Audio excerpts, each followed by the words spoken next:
We're in week 2 of Uncommon Ground, and Jason, very grateful that you're sitting down. Thank you for sharing with us out of conviction and passion. This one, just like David leading out last week, was no exception to the fact that this is not easy. You and I talked on the phone about how not easy this is, and you let out early on. You let out with murder hornets and the piggybacking hornet, which is messed up, isn't it, man? Wild to say the least, fearful. I think that Alfred Hitchcock may have that in a film, even if that's possible.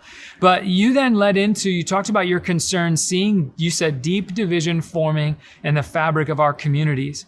And I wanted to lean into that a little bit just to get us started. How deep, but how subtle is that division that's forming? Because a lot of it is in the mind, it seems like. Speak to that. Okay, so I think fear is under sort of current right now of so many conversations. And fear is always, in my opinion, the driver of division. Why? Because fear over what you will lose, right, will always cause you to defend and cause you to kind of put stakes in the ground. And there's a lot of people scared right now. There's a lot of people scared over whether people think that they're going to lose their country, lose their rights, you can lose their health, there's a lot of things driving fear. And the fear is this catalyst right now, man, for like this, just all the statements, there's no middle ground anymore. And there's no nuance. And what's happening a lot of times, I think, is that not only are their decisions being judged, their motives are being judged. And when you get into that, when you start questioning something like, okay, this person's voting Democrat, that's a decision. This person's voting Republican, that's a decision, right? Those are decisions.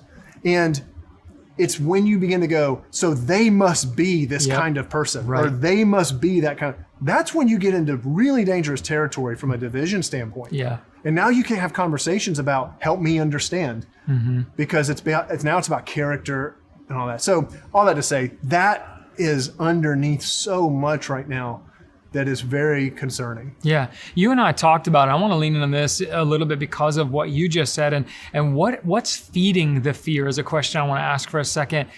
So I think about the voices that we're hearing or we hear. What is feeding? You and I, we were talking on the phone not too long ago about where we get our cues from. We don't get our cues from the left or the right, this pundit or that pundit. We get our cues. We should get our cues, as you talked today about, from Jesus. And yet something is feeding, because I didn't wake up and just think, I want to be divisive today. I want to be ununified and question their motives. Get at a little bit of what's feeding that welling fear up underneath because of the voices that we hear that are speaking into that fear. Well, there is definitely a, what do you call it? It's almost like a recurring feedback loop, right? So what happens is you have a position, you then watch or surround yourself with the people who share the same position, which then reinforces your position, which then makes you watch. So this is that sort of recurring cycle. And the bottom line is this: you can't sell products, you can't sell commercials, you can't sell. So let's just get down very practical. On positivity. Fear is what drives the market. Deficit mentality. Absolutely. And so and so we're getting a little bit maybe philosophical on this, but my point is, it's no wonder that the news is driven to sell fear, to drive. It's no wonder that the social media feeds on it. This is what gets people animated and engaged to a degree. And so my point is that all this kind of self-feedback loop, echo chamber stuff, right, is just reinforcing these negatives. And right now, man, this is probably going to sound really cliched, maybe, I guess, or something, but if we're spending more time watching the news cycle or watching our news network of choice than we are with followers of Jesus talking about things that are pure and honorable and uplifting, than we are being in the Word of God and reading our. And I'm not saying like literally a 1-for-1 trade, right? Like for every minute I spend doing this, I need 1 minute in the Bible. That's not what I'm talking about. I'm talking about, my guess is for most of us, the balance is not like this. The balance is like that. Right. That's a problem right now, man. And so to me, one of the first steps we could take and help is begin to kind of bring this thing back into balance and say, look, if the core of who I am, at the center of who I am, is truly God's truth about me, if that's my identity, I got to know what God says about me. Right. I got to know what God says about the world. I got to know what Jesus says about other people. Yeah. And most of us just, we've traded that away for what's, most, consuming the media stuff is like eating cotton candy. Like it's sweet and it makes us like, it gives us a sugar high, and we're going to die from that diet. We're going to die from that diet. And it's interesting, you led into it so perfectly because you spoke to, and I think this was the major weight and crux of what you were talking about. You shared a simple diagram of circles, and yet it organized our identity around what you argue that we should be organizing it around. It may be a simple diagram of circles, but that actually has a lot of tension potentially to it for people, because you put at the center God's truth of that we are made in the image of God. You put at the center, if you're a follower of Jesus, that I am transformed by the love of Christ. My identity is now in Jesus. How firmly you're standing on that. And yet, can you admit, like, that could be challenging for some people to say, my convictions are actually outside of my center? Tell me more about the tension that you feel that others might feel with that reality. Well, yeah, and I feel it too. Yeah. I feel it too. The reality is this, Dave. The decision to follow Jesus is the decision to pledge your allegiance.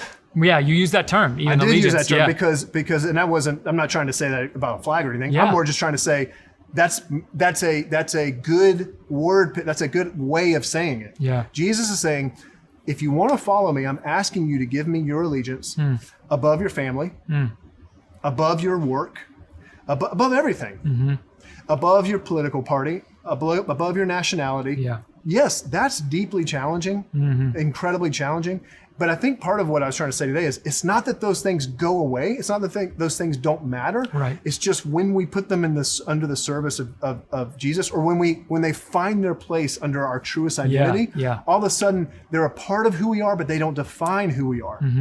And when we let loose, like when we let those things go, is feeling like, look, man, there's some people I've seen online who I would think, and I kind of grew up this way. Like I grew up thinking that what it means to be a follower of Jesus is you have to vote for Ronald Reagan. Yeah. Okay. You know what I mean? Okay. And maybe 8 years before that, it's like, or years before that, it was like, well, what a Christian does is they vote for Jimmy Carter. I don't know. Pick your person of choice, right? And my point is, like, it's been subjected, it's been hijacked by causes, by all that. And all we're trying to do is say, look, rip it back out of its context and say, following Jesus is about pledging your allegiance to a new king. And let me tell you a little secret. It is a secret everybody knows. But 2,000 years from now, Starbucks won't be around. Apple probably won't be. They won't be around. To be honest with you, Republican Party and Democrat, they weren't around a couple hundred years ago. They're probably not going to be around then. Who knows where empires come and go, and nations come and go, and parties come and go. Do you know what'll be around? The church will still be shining, and the church will be thriving. I love that. And Jesus will still be on his throne, and Jesus will still have his bride loving this world. If he hasn't come back yet, I'm praying he's come back by that point. But so that's where it's like, for me, I sit there and I find a lot of hope in that, because then I go, oh man, it's not all on me right now to have to fight and defend. And all, like, Jesus is in control, man. He's been in control and he is the king. Well, so that's interesting that you say it that way with hope, because that's something that I was thinking about is what's ever at the closest and at the center would also be probably the thing that I'm putting my hope in, because I got to defend it in order that it stays in that space of this is carrying me on into my convictions are what define me or orient me, whatever. And my hope is therefore I'm in the right spot. But if Jesus is that center, if God's truth is that center, then my hope is not in whoever gets elected or whatever becomes of the civil unrest in our nation. My hope is in the one who was able, as you even spoke to and read from Paul's amazing words, to bring that unity and that oneness to slave or free, to Jew or Gentile, to man and woman. It didn't matter. The unity was found in Christ. So that I kept thinking about hope because of what you were talking about. And you're talking about 2,000 years from now. Yep. It's not going to be anything that we're hoping in if our conviction is at the center. Yeah. It's going to be Jesus. Our hopes better be realigning. Yeah. I want to ask you, just bring that back to personal level. What are the ripple effects of God's truth, Jesus at the center, in a personal life when that is where I center that? How does that feel in conversation with people where it starts to get tense? How does it feel when I engage them at work or in friend groups or family when I've reoriented my center around God's truth and Jesus's love at that center? Okay, so two ways that we talked about and hit on a little bit. We can go a little bit deeper with them. It will change when you put that at your center, that my truest identity is a follower. I'm a follower of Jesus before I'm anything else. And here's what God says about me, right? I believe I stand on his truth. It'll change the way you see yourself in those conversations. Yeah. And it'll change the way you see everyone else. So the ways that it does that is, first of all, in those conversations, when it starts to get tense, I will remind myself that right now I'm putting on the jersey. I got the jersey on. I don't have a choice over whether I can't take it on and take it off. Paul's like, you're in Christ. Yep. So everything you do is a representation of Jesus. Yes. So now all of a sudden my words have more weight, my actions. And so that might be simply for some of us, we just need to be quiet. It's okay. You don't have to, well, if I don't say something, then are they going to think I agree with them? I don't know. Then that's fine. Don't let them think you agree. There may be genuinely things that are wrong, right, that you're having a conversation about.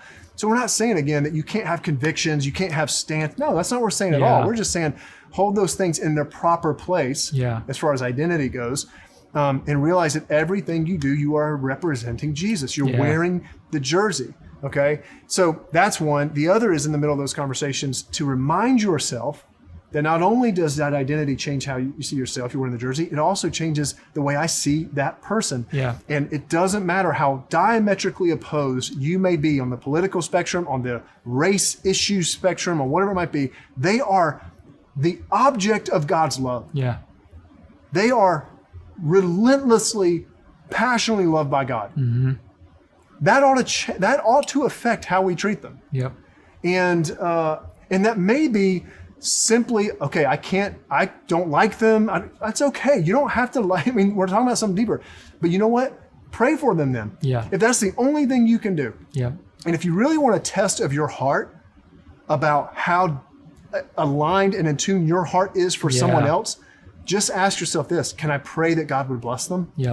And if you can't bring yourself to pray that God would bless Nancy Pelosi, or that God would bless Donald Trump, or that God would bless whoever it is, you pick your own person, whoever it is that's in your out group, I'm just saying Jesus would probably say, hey, let me do some work in you right now. Yeah. Yeah. Because I love them. And I want to work on that in you. I want to work on that in you to make you more like me. You made a statement then as we draw this to a close. I didn't say that in the message. I should have said that in the message. Right. See, that's what we're hoping for, is to hear, like, where's your heart? It draws it all back up. The last thing I want to lean in on is you said, guys, if we get relationships wrong, little else matters. Would you speak to that just with groups, with group leaders listening into this time? If we get relationships wrong, little else matters. Share your heart about that, and let's close this out. Well, my guess is for those of you watching right now or in a group, this might be something you could talk about at some point. My guess is we've all had experience with someone who knew a lot about the Bible, knew a lot about Jesus, knew a lot about faith, knew a lot about the church stuff, and they were racist, and they were hateful, and they were bigoted, and they were just mean. They were whatever, right? Impatient, angry. They were impatient, like go down the list, right? Yep. And because of that, there are people that I know, my guess is people you know, who have turned away from faith because they believe, wait, if that's what a Christian is, right?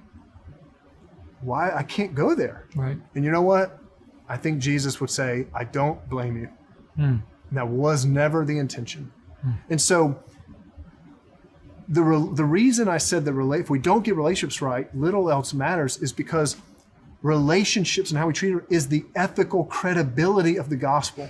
Yeah. The gospel doesn't have credibility. If we say, think about this, if we say, God loved the world so much that he gave his only son, that's kind of the gospel at its core. Yeah. That whoever believes in him would not perish. But I don't like those people. Right. You can't, that's incongruent. Right. That doesn't work. Yeah.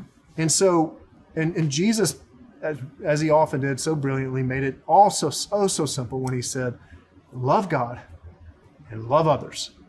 And it's not that they're it's not that they're side by side, it's that they're one and the same. Mm-hmm. And our love for God, our love for others are intricately tied together. That's why if we don't get this right, it doesn't matter what we preach. It doesn't matter what we say we believe about God. People aren't sitting there saying, tell me what you believe about God. People are just watching you. Mm-hmm. In fact, people aren't saying, tell me what you believe about God. People are saying, I'll watch you and I'll tell you what you believe about God. And that's what I have to end on, because that right there, the idea, and you talked about the fifth gospel, the one that's your story. So as groups, as people following Jesus or trying to figure out this faith in Jesus, may we be people who are known for a gospel that's living out of us and not one that's just coming out of our mouths. And that's my encouragement. Week 2, Uncommon Ground. Thanks, Jason, for joining us. Groups, if we don't get relationships right, little else matters.